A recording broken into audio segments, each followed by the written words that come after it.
Hello everyone. Today we are going to see on the topic intracanal medicaments. So, what are intracanal medicaments?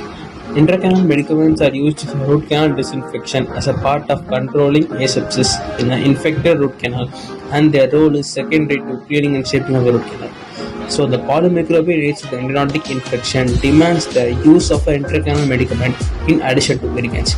So, coming on to the ideal requirements of an root canal medicaments. It should be an effective antimicrobial agent. It should be non-irritating to the periodicular tissues. It should remain stable in solution. It should have prolonged antimicrobial effect. It should be active in the presence of blood, serum, and protein derivatives of tissues. It should have low surface tension. It should not interfere with the repair of periodicular tissues. It should not stain the tooth structure, and it should not induce any cell-mediated immune response. So, moving on to the historical perspective of root canal medicaments.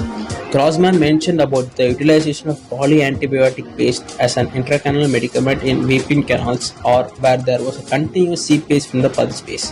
He also mentioned about PBSC containing P for penicillin, B for bacillus, and S for streptomycin, with C standing for chloride as a vehicle.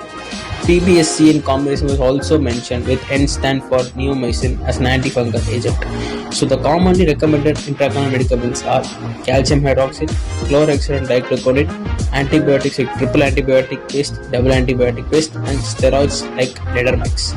So calcium hydroxide. It was introduced by Herman in 1920. Moving on to the mechanism of action, it has high alkaline pH of 12.5. Calcium hydroxide has antibacterial property and has the ability to induce repair and stimulate hard tissue formation. So the bactericidal effect is conferred by its high alkaline pH. The release of hydroxyl ions in an aqueous environment is related to the antimicrobial property. Hydroxyl ions are highly oxidizing free radicals that destroy bacteria by damaging the cytoplasmic membrane, protein desaturation, followed by damaging the bacterial DNA. So the vehicles used for carrying calcium hydroxide, it was classified by Fava and Saunders. So aqueous medium, sterile water, normal saline; viscous medium, glycerin, polyethylene glycol, and propylene glycol. Chlorhexidine dichloroconate. It is abbreviated as CHX. Has been recommended as a both root canal irrigant as well as an intracanal medicament. So, as an intracanal medicament, it can be used as 2% chlorhexidine gel. So, mixture of chlorhexidine and calcium hydroxide has shown an effective against both E. faecalis and Candida albicans. Chlorhexidine dichloroconate is a bacteriostatic agent at low concentration and a bactericidal at high concentration. Antibiotics. Antibiotics have a limited role to play in intracanal medicament due to the following reasons.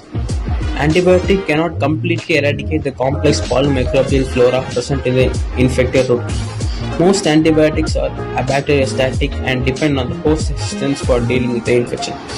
As the infected root canal space has no blood supply, the effect of many antibiotics is limited. Hence, a combination of antibiotics has been tried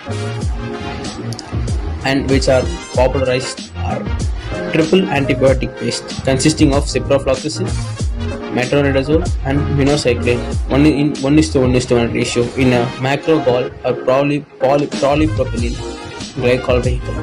Double antibiotic paste, combination of ciprofloxacin and metronidazole. In comparing these two, triple antibiotic paste has been recommended for the regenerative endodontic cases. Moving on to the last part, steroids. Steroids have limited application as an intracanal medicament and are used exclusively in internal resorption cases and traumatic injuries of the teeth. So the most commonly used steroid for intracanal medicament are Letermex. So it was developed by Schroeder in 1960. Composition. It consists of corticosteroid antibiotic, 1% triaminoxylone acetonide, and domiclocycline. Thank you.